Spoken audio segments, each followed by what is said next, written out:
ચોક્કસ રાજા રાણીની એક સુંદર અને બોધદાયક વાર્તા સાંભળો। રાજાની કસોટી અને રાણીની સમજદારી। ઘણા સમય પહેલાની વાત છે। એક રાજ્યમાં રાજા વિક્રમસિંહ અને તેમના રાણી રૂપમતી રહેતા હતા। રાજા ખૂબ ન્યાયપ્રિય હતા, પણ ક્યારેક ક્યારેક તેમને અભિમાન આવી જતું કે તેઓ બધા કરતા શ્રેષ્ઠ છે।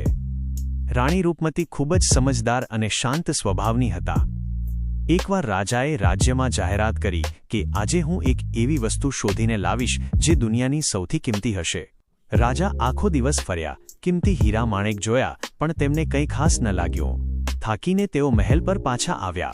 તેમણે રાણીને પૂછ્યું, રાણી, મેં આખી દુનિયા ફરી વળી, પણ મને એવી કોઈ વસ્તુ ન મળી જેને હું શ્રેષ્ઠ કહી શકું।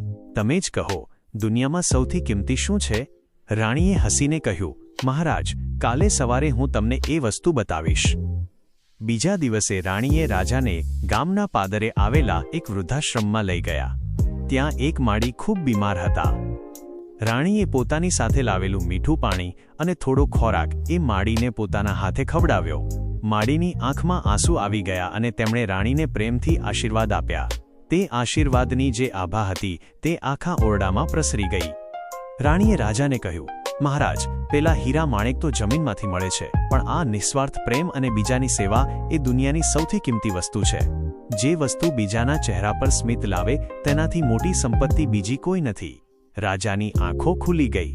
તેમને સમજાયું કે ખરેખર રાજા તો એ જ છે જે પ્રજાના દુઃખને પોતાનું દુઃખ સમજીને તેને દૂર કરે।